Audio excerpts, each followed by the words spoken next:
Boa tarde a todos, sejam todos bem-vindos a mais um estudo do Livro dos Espíritos. Vamos iniciar então o nosso estudo com a nossa prece. Vamos elevar os nossos pensamentos, pedindo a Deus, a Jesus, aos nossos benfeitores espirituais e dirigentes da nossa casa, todo o amparo, toda a proteção, o direcionamento dos nossos pensamentos e de nossas palavras, para que o estudo transcorra segundo o planejamento e direcionamento dos espíritos dirigentes da nossa casa. Que o estudo possa transcorrer da maneira como foi pensado, da maneira como cada um de nós precisa receber esse estudo para a nossa melhoria, para o nosso processo de cura das nossas doenças, das nossas mazelas. Enfim, Senhor, fica conosco, hoje e sempre. Que seja, pois, em nome de Jesus, em nome dos benfeitores espirituais, em nome de todos os dirigentes espirituais e materiais da nossa casa, mas acima de tudo e sempre, em nome de Deus Pai. E também do dirigente deste estudo, Bezerra de Menezes. Que assim possa ser, graças a Deus. Então, nós vamos estudar hoje a lei de destruição. Então, vamos lá iniciar a lei de destruição. Se iniciar não, né? Porque a gente vai dar continuidade. A lei de destruição está lá na 700 e...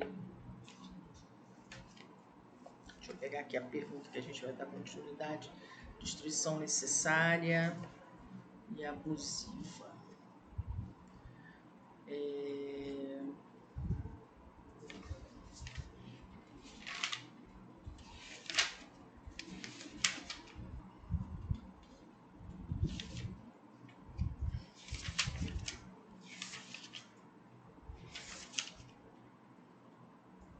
Não, a gente vai dar início sim, desculpa, gente, muito difícil, confusão aqui. Então, nós vamos dar toda a lei de destruição hoje.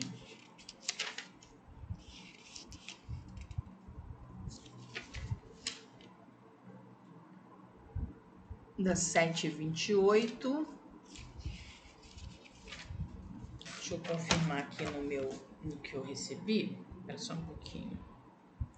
Para ver se eu não estou errando aqui. Eu tinha anotado no meu papel, mas eu mudei de lugar que eu estou gravando a aula para vocês. Deixa eu ver se eu não errei aqui o item. É isso mesmo. Da 728, que é a destruição necessária e destruição abusiva. A gente vai falar também dos flagelos destruidores, que são a 737 e a 741. E nós vamos falar das guerras da 742 a 745. Então, e depois, na semana seguinte, o Ricardo fala de assassínio, crueldade, duelo e pena de morte. Bom, vocês vão cair com a pessoa certa, né? Que fez direito. E ele vai falar para vocês sobre isso. Então, vamos começar aqui o capítulo. Mais uma vez, né, como a gente está estudando leis, e todas as leis, o Kardec inicia perguntando se é uma lei de Deus, se é uma lei da natureza. Então, é perguntado na 728 se é lei da natureza a destruição. E os espíritos respondem para Kardec: preciso é que tudo se destrua para renascer e se regenerar. Porque o que chamamos de destruição não passa de uma transformação, que tem por fim a renovação, melhoria dos seres vivos. A gente entende sempre, né, que destruir, né, que o que se destrói, o que se acaba é algo muito ruim. E aí a gente tem que entender aqui a lei de Lavoisier, né, que é a questão de que nada se perde, tudo se transforma. Então, a gente também entender que Lavoisier, no século XVIII, se eu não me engano, ele já dizia que nada morre senão para renascer. Então, conferindo justamente essa questão da destruição, da conservação, das melhorias, né? das ideias de transformação mesmo, né? A gente tirar essa coisa de destruição como algo ruim, mas da destruição com a ideia de transformar, né? De se modificar para algo novo, né? E na subpergunta A, ele diz assim: o instinto. Ih, meu Deus, vamos lá. O instinto de destruição teria sido dado aos seres vivos por desígnios providenciais? As criaturas são instrumentos de que Deus se serve para chegar aos fins que objetiva. Para se alimentarem, os seres vivos reciprocamente se destroem. Destruição esta que obedece a um duplo fim. Ele vai falando aqui da própria cadeia alimentar, né? É muito interessante quando a gente estuda lá a cadeia alimentar e que a gente vê que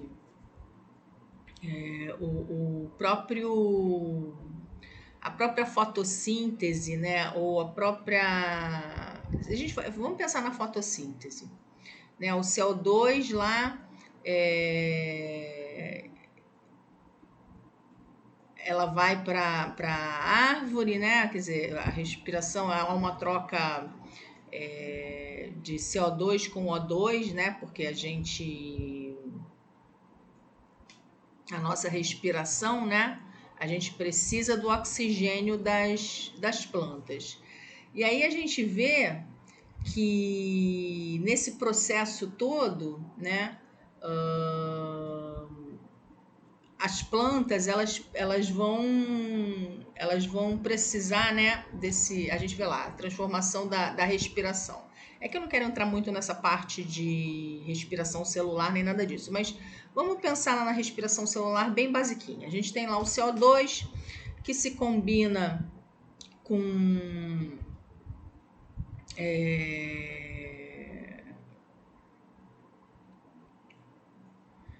a luz do sol. E aí a gente vai ter lá a geração, né? A gente vai ter a transformação em oxigênio, e que é energia para a planta, né? É energia para a gente respirar, é energia para o planeta, é energia para tudo. É a geração de energia. E nós vamos ter mais água, né? Mais sais minerais, quer dizer, a combinação de CO2 com água e energia e sol, a gente vai ter a transformação em oxigênio e sais minerais. E aí, nesse ciclo, né? Nesse ciclo que a gente tem da fotossíntese, nós vamos ter uma folhinha, uma minhoquinha, o que seja, caindo de novo lá no solo. E aí, nesse processo de morte, né, que é o que a gente está estudando aqui, aquilo vai entrar em decomposição, né? E nesse processo de decomposição, aquele processo vai acontecer inversamente e devolver para aquela árvore o alimento necessário para que aquela árvore se alimente e o processo comece todo de novo, né? Então, primeiro vai virar adubo, né? Então, assim, os decompositores que a gente tem na terra, que vão comer a matéria morta, né? Eles vão transformar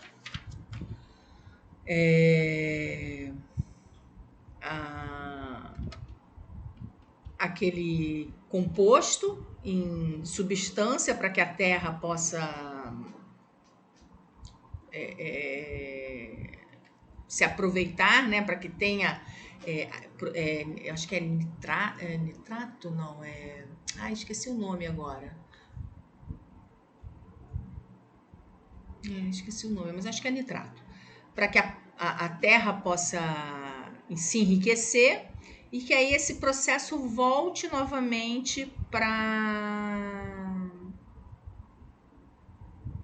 a raiz, para enriquecer a raiz e a árvore ter esse alimento e o processo todo do ciclo do CO2, do O2, da transformação de energia e por aí vai. Então a gente vê que é um processo de transformação e não de morte, né? A mesma coisa na cadeia alimentar. A gente vai ver uma função importantíssima dos decompositores na cadeia alimentar.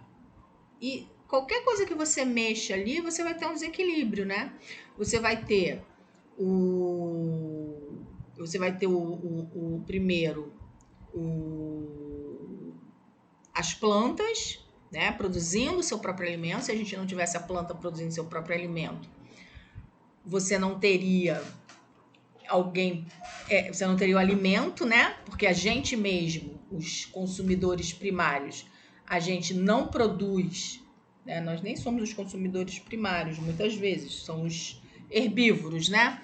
A gente não produz o nosso alimento, então quem produz o seu próprio alimento são as plantas, e aí eles produzindo seus próprios alimentos. Aí vai lá, o consumidor primário consome, aí o consumidor secundário, o consumidor terciário e por aí vai. Aí vamos lá. Só que isso vai ter que voltar para retroalimentar essa cadeia alimentar. E quem vai fazer essa energia, né, esse ciclo continuar girando? Vão ser os decompositores, que vão devolver para as plantas essa substância, esse alimento. Senão as plantas não teriam nutrientes suficientes, né? Sais minerais suficientes para elas poderem continuar. Porque assim, para minhoca, para água, para a terra mesmo, né? Para as condições favoráveis para que exista esse material seja novamente decomposto, para que esses restos, né, voltem para a terra e voltem a ser substrato para a planta, para enriquecer as raízes e voltar a retroalimentar a cadeia, precisa dos decompositores para que isso ocorra. Então é muito interessante a gente raciocinar como Deus criou tudo isso, né? Que se não existisse esse processo que parece tão bobinho, isso não existiria, né? Então a gente vê que esse ciclo, esse movimento, ele existe pela vontade do Pai. Nossa, eu dei uma enrolada toda para falar sobre isso, né? E uma criança de 6º ano talvez explicaria bem mais rápido do que eu. Mas é mais ou menos por aí. É que eu já fugi da escola há mais tempo, né? Aí fica mais difícil para eu explicar. Mas eu acho que deu para vocês entenderem mais ou menos. Mas se não deu, vocês peguem lá um livrinho de 6ª série rapidinho, vocês vão entender aí o ciclo do nitrogênio, vocês vão entender aí o ciclo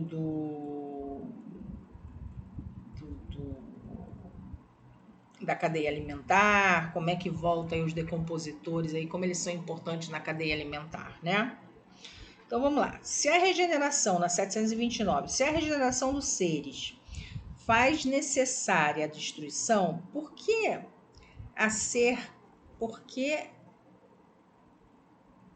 o ser... Peraí, não entendi aqui, não estou conseguindo enxergar. Por que o cerca a natureza de meios de preservação e conservação? A fim de que a destruição não se dê antes do tempo.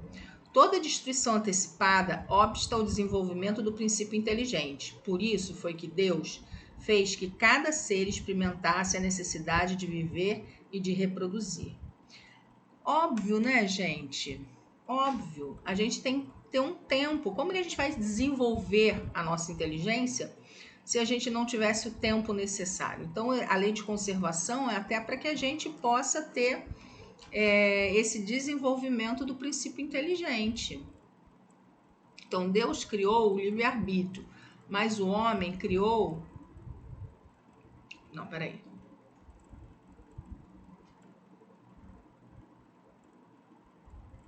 Ai, não sei o que o Ricardo colocou aqui que eu não estou entendendo. Bom, mas assim, é importante que a gente, que Deus desse pra gente, né,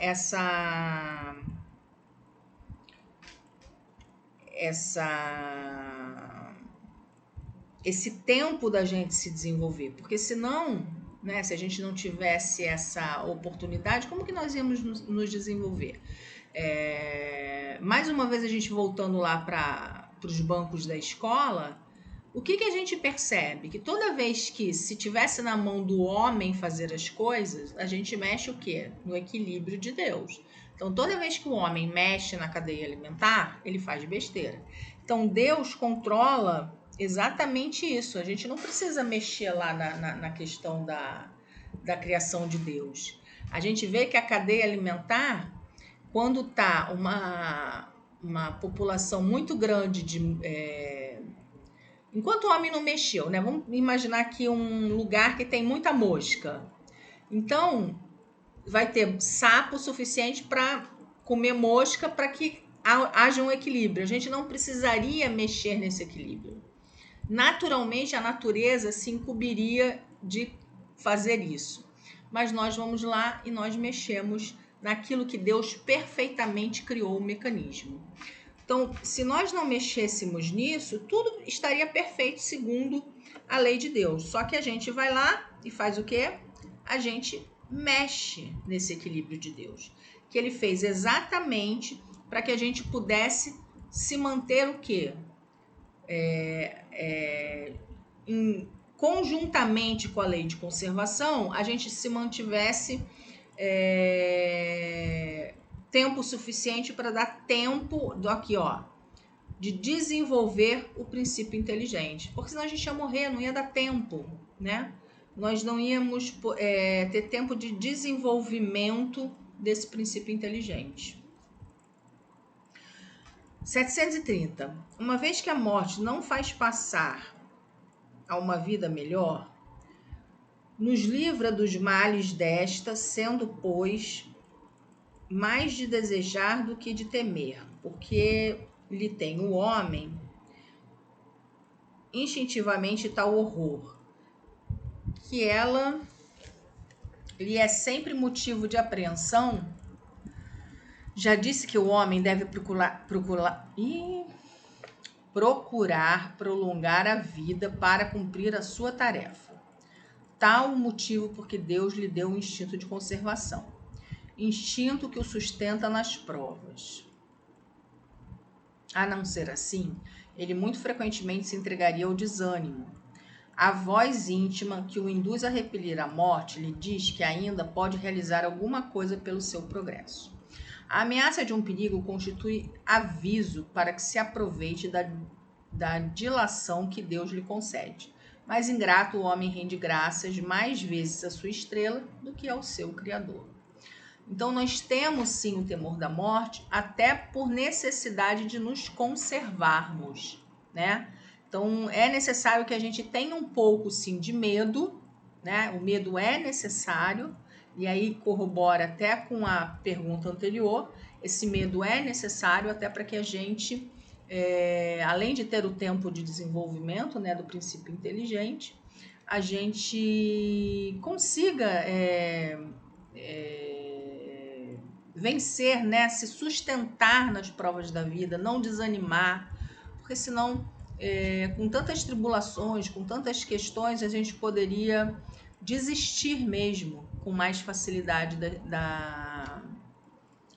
da vida. Então, é necessário que a gente tenha um pouco de temor da vida, né, através para que a gente tenha essa ideia de conservação da espécie, para que a gente não venha a se matar. Essa que é a verdade aqui, né?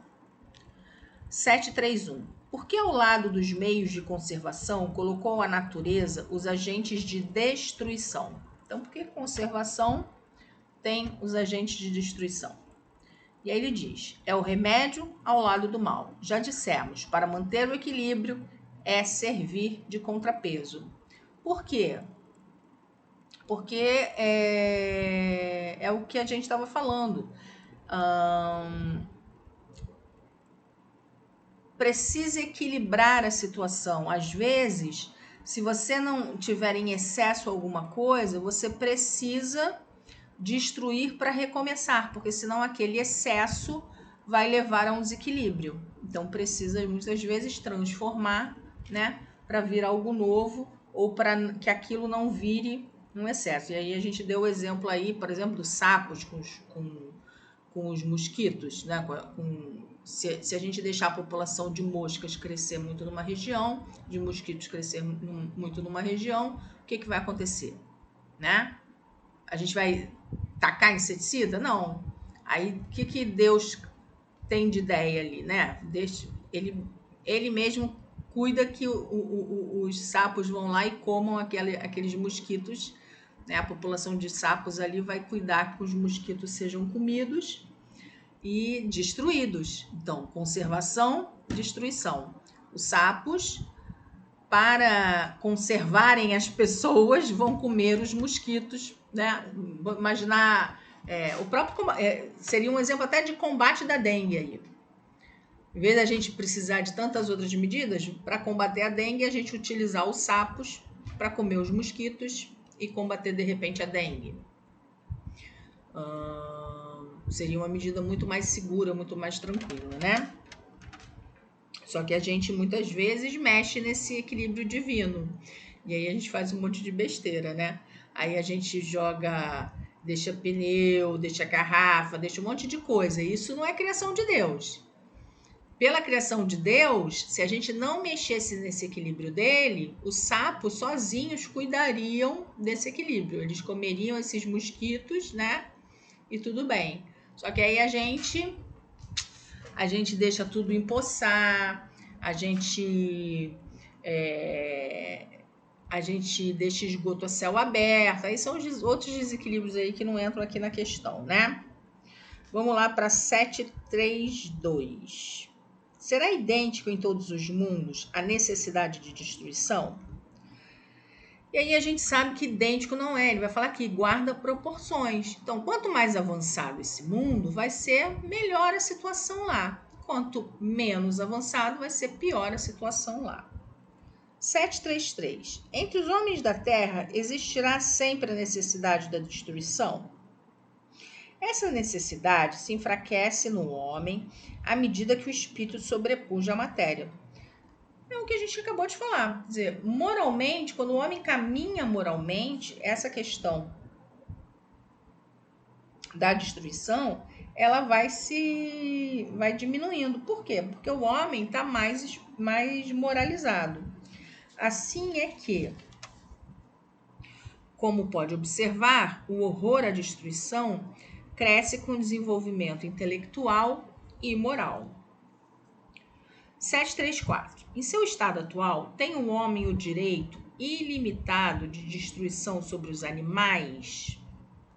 Tal direito se acha regulado pela necessidade que ele tem de prover o seu sustento e a sua segurança. O abuso jamais constitui direito.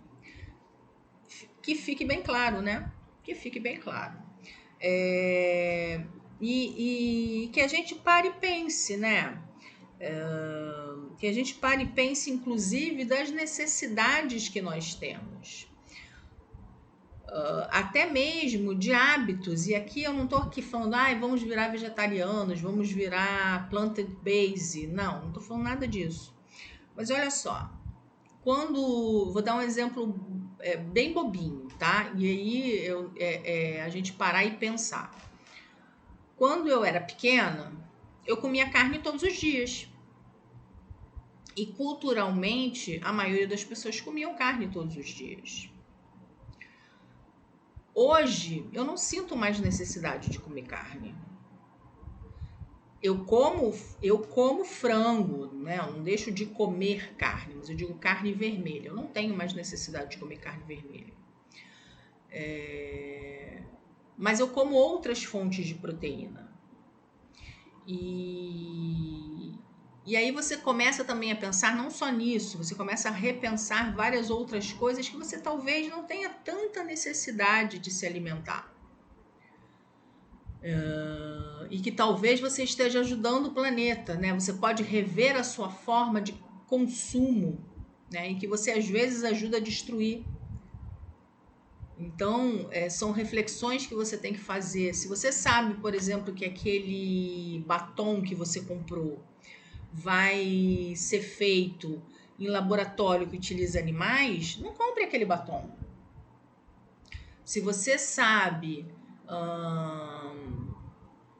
que aquela indústria, né? Ou, por exemplo, se você sabe que aquela calça jeans que você compra baratérrima, ela utiliza serviços de fábricas na Índia, que as pessoas trabalham ganhando pouquíssimo, sendo escravizados, não compre aquela calça jeans. Então são questões que a gente também tem que parar e pensar que nós temos responsabilidade sobre esse consumo consciente, que está relacionada a essa questão da lei de destruição, né? Aí você vai falar, a calça não tem nada a ver. Não, tem a ver. A gente está falando dos animais, mas a gente está falando também do ser humano, né? E aí a gente repensar também a forma de se alimentar. Será que eu preciso de tanto alimento assim? Será que eu preciso de tanta carne assim? Será que eu preciso de tanto alimento processado assim? Será que não está na hora de eu repensar numa alimentação mais leve? Né? Poxa, será que não está na hora de eu repensar que tem tanta gente desenvolvendo doenças autoimunes, tantas alergias? Será que não está na hora de eu pensar determinadas coisas? Será que isso não são abusos que nós estamos fazendo, não só na parte da alimentação, mas no consumo de uma maneira geral? Isso está tudo dentro da lei de destruição, da forma como eu consumo. Vamos lá. O que deve pensar da destruição quando ultrapassa os limites que as necessidades e a segurança traçam? Da caça, por exemplo, quando são objetivadas, sendo objetiva, que não objetiva senão o prazer de destruir sem utilidade. É o que a gente estava falando aqui, quer dizer, é caçar por caçar para ter aquele animal lá na minha parede, né? Ou para ter aquela bolsa de couro maravilhosa de coisa de crocodilo, né? São umas coisas assim sem noção, para eu ter status. Porque outro dia eu estava vendo, e olha que a gente, né? Eu tô criticando uma coisa que eu mesma estava vendo o negócio, né? Mas tudo bem, vamos fingir que vocês não estão vendo.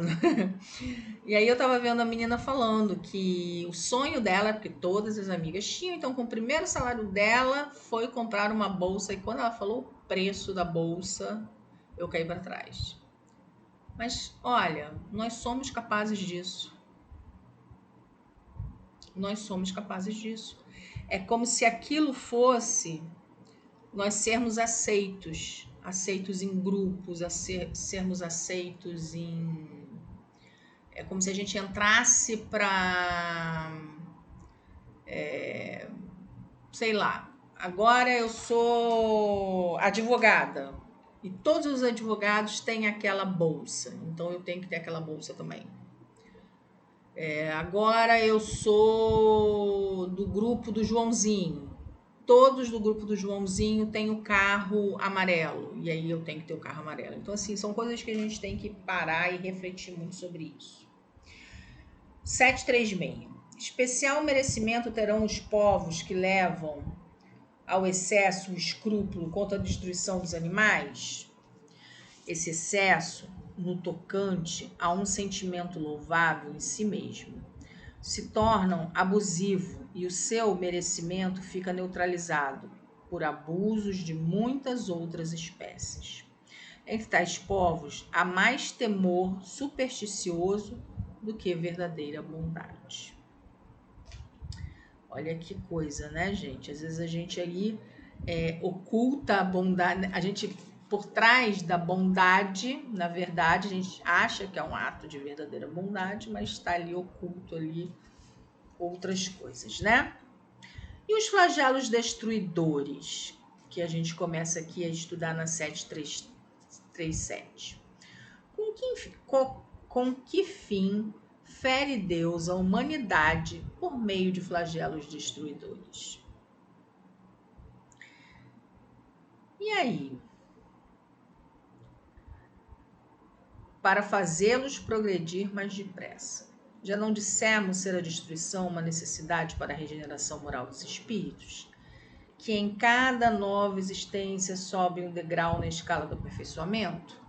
Preciso é que se veja o objetivo, para que os resultados possam ser apreciados.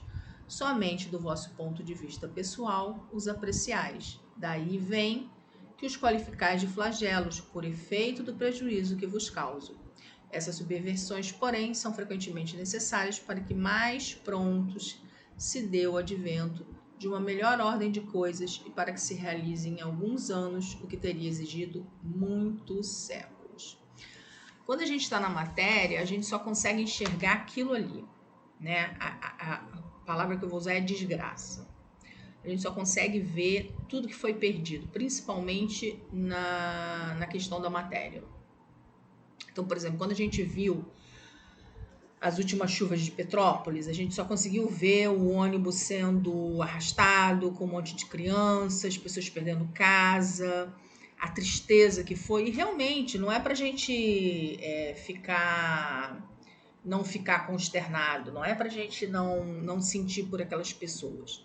É para a gente olhar e refletir sobre toda aquela situação e sim, ajudarmos da forma como a gente puder. Entender de alguma forma, não julgar, mas buscar. A gente não vai nunca saber o que realmente Deus queria com aquilo, né? A gente pode ter hipóteses, mas é o que ele fala aqui na resposta. Talvez numa tsunami, num maremoto, nas grandes catástrofes como aconteceram no Japão, em outras tantas que a gente vê pelo mundo, que são de magnitude muito grande, esses flagelos, eles vêm porque, assim, são mudanças muito drásticas que acontecem e que levariam séculos para acontecer, né? Aquilo é como se fosse uma limpa e é como se renascesse algo novo dali. E tá ligado, como ele diz aqui, a questão moral, o aperfeiçoamento, que aquilo é necessário. A gente sabe que é necessário para aqueles espíritos que ali estão passando por aquele momento. Não cabe aqui o nosso julgamento, porque as pessoas que estão ali estão sobre a lei de Deus, como nós também estamos sobre a lei de Deus, e nós não sabemos, né, o que virá para nós, né? Porque nós também seremos um dia, teremos também as nossas prestações de conta, né? Se assim a gente pode dizer. Mas a gente tem que entender que está tudo nesse processo de transformação, de renovação e de grande renovação. E cabe às pessoas que estiverem vivendo, né, como a cena de Brumadinho, né, tantas cenas que a gente vê aí, são oração, ajuda, né, consolo para essas pessoas e sempre levar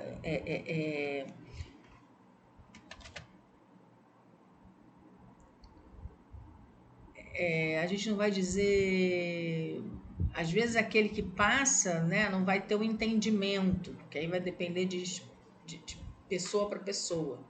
Mas tem pessoas que passam por essa situação e até têm um entendimento melhor do que outros. Mas a gente tem muito para aprender em situações como essa. Nós que estamos na doutrina sabemos que ali, né, para nós espíritas, a gente tem que saber que é consolar e esclarecer, né? Que Deus está no comando, que está tudo sob o comando dele, que Deus é justo, que sempre há uma oportunidade de recomeço, mesmo que a gente ali naquele momento não veja, né? E a gente tem que mostrar que somos sempre solidários e que temos que dar um apoio, um abraço, um amparo, né? E aí ele continua. Para conseguir a melhoria da humanidade, podia Deus empregar outros meios que não os flagelos destruidores? Ele pode empregar todos os dias, pois que deu a cada um os meios de progredir pelo conhecimento do bem e do mal. O homem, porém, às vezes não aproveita dessa maneira. Necessário, portanto, se torna que seja castigado bem entre aspas, né? Então, às vezes são aqueles espíritos, olha, que estão encarnações e encarnações. E aí chega um momento que a lei vem e precisa ser dessa maneira. E não vai caber a nós julgá-los, né? Por que tem que ser assim? Vamos para 742 com guerras. O que é que impele o homem à guerra? Predominância da natureza animal sobre a natureza espiritual. Mas a gente não está só falando de guerra aqui não, gente. Da guerra lá que é de país para país, poder não. A gente está falando de guerra dia a dia. Guerra por vaga no estacionamento, guerra na rua, guerra de vizinho, guerra em tudo. A gente guerreia em tudo, guerra de pensamento, sabe? É predominância ainda da nossa parte material, da nossa natureza material sobre a nossa natureza espiritual. São as nossas paixões nos vencendo ainda. Nós ainda nos encontramos no nosso estado de barbárie, né?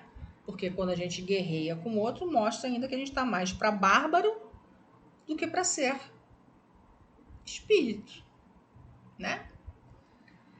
À medida que o homem progride, menos frequente ele entra em guerra. E aí, eu acho interessante porque, assim, hoje mesmo, levando meu filho na escola, o que um sinal de trânsito não faz para mostrar como a gente ainda está no tempo da barbárie? Quem conhece a Ituverava aqui na freguesia, no Anil, na freguesia, já não sei mais nem como é que chama isso. Depois que abriu o shopping aqui no Anil, tem ficado mais confuso. E assim, abriu o sinal, gente, é uma loucura. O pessoal faz contramão, aí é carro que vem de um lado, é carro que vem de outro, e é uma barbárie. É uma barbárie. Salve-se quem puder, né? Aí a pessoa que quer entrar numa rua, o outro tá na contramão, não entra, e assim, você reza para não bater o carro.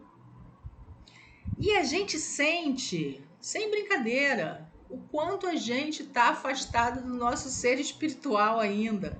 Por quê? Porque a gente quer chegar no horário na escola, a gente não quer atrasar o filho. Se cada um vai ter as suas desculpas, mas o que mostra ainda é que nós guerreamos. Nós guerreamos ainda. E aí a gente fala do homem. Gente, que coisa pior do que a gente está vendo em ano eleitoral. Que coisa feia. E olha, eu não tô falando das pessoas que não têm religião. Eu tô falando de nós espíritas. Que coisa feia. Nós espíritas fazendo feio. Nós estamos guerreando entre nós nas redes sociais. Nós temos, claro que temos que ter opinião e temos que ter voto. Mas não precisamos guerrear. A gente só precisa votar, né? Então, qual o objetivo e a providência, que objetivos a providência tornando necessária a guerra? A liberdade e o progresso, né? A guerra que... Só que a guerra que a gente faz não vai levar isso, não. O que se deve pensar daquele que suscita a guerra para proveito seu? Grande culpado é esse, e muitas existências lhe serão necessárias para expiar todos os assassínios de que haja sido causa. Olha, isso não é a guerra só que a gente está falando lá, não. Tem muita gente aí, por causa de política, que está matando o outro. Está puxando arma. O que a gente mais viu na eleição passada foi isso. A eleição passada para presidente. E essa, se a gente não se cuidar, vai acontecer de novo. Então, cuidemos disso. E aí vocês vão falar assim, Andréia, mas não, eu não faço isso. Mas se a gente continuar guerreando da forma como a gente está guerreando nas redes sociais, né, alimentando esse ódio entre um e outro, esses extremos entre um e outro, pensamento é tudo. Então, nós estamos alimentando essa oposição. E aí nós estamos alimentando essas pessoas que são o quê? Que não estão bem da cabeça. Então, nós somos responsáveis pelo pensamento que a gente lança. Então, a gente pode não ter puxado o gatilho, mas a gente pode estar alimentando essas pessoas que estão a fim de puxar gatilho. E a gente tem que parar e pensar muito bem se a gente não vai ser responsabilizado por esse pensamento que a gente lança aí na crosta terrestre, né? Porque fluido cósmico universal, ó, nós estamos imersos nele. Ele é um grande aquário. À medida que eu penso, eu lanço. Pensei, senti, vibrei. Vibrei. Quem vibra junto comigo, capta. E aí, se alguém capta o meu pensamento, eu não preciso apontar o gatilho. Mas eu posso estar estimulando aquele que tem coragem de puxar o gatilho, puxar. Então, eu também sou corresponsável ao ato de alguém que puxa o gatilho, que pensa igual a mim. Pensemos nisso, tá bom? Então, vamos encerrar aqui com a nossa prece. Amado Mestre Jesus, queridos amigos espirituais, que Deus nos abençoe. Senhor, pedimos perdão se hoje foi um pouco tumultuado, talvez pelo avançado da hora, mas essa semana realmente foi muito confusa. Desculpe a nossa indisciplina, mas te agradecemos, Senhor, pela oportunidade, mais uma vez, de estarmos aqui estudando, junto a amigos tão queridos da nossa Casa do Caminho. Protege e ampara a todos e que possamos sim contar com esses amigos na nossa casa, que espera que todos, Senhor, possam voltar. Nossa casa já está recebendo as reuniões de sexta-feira, já temos a nossa costurinha na segunda, já estamos recebendo os nossos jovens de 15 em 15 dias aos sábados. Senhor, que essas pessoas possam retornar à nossa casa. Estamos contando o trabalho dos moradores de rua também. Estamos precisando tanto de trabalhadores, tanto para os moradores de rua, como para a evangelização infantil, como para a evangelização de jovens, Senhor. Que possam chegar trabalhadores, que possam chegar mais gente para a nossa casa. A gente pede sim, Senhor, porque somos eternos pedintes. Que seja, pois, em nome de Jesus, em nome de Bezerra, patrono deste estudo, mas acima de tudo e sempre, em nome de Deus Pai. Que assim possa ser, graças a Deus. Graças a Deus, meus irmãos. Venham, retornem para nossa casa. Estamos precisando de trabalhadores, estamos precisando encher a nossa casa de vibração, de amigos, de pessoas para estudar, de pessoas para trabalhar. Estamos precisando muito da colaboração de todos, não só da vibração, mas estamos precisando também de muitas doações, doações de alimento, doações de carnê também. A casa precisa, sim, se pagar as contas. Venham se juntar, afinal de contas, A Alba, a Dirce, a Lena lutam tanto por aquela casa, junto com os diretores espirituais, né? Com o Dr. Herman, o próprio Bezerra, tantos outros diretores que estão aí há tantos anos mantendo aquela casa, né? Quase não, 31 anos que nós estamos naquela casa, que tanta confiança passa para todo mundo. Então, assim, a gente conta com cada coração amigo.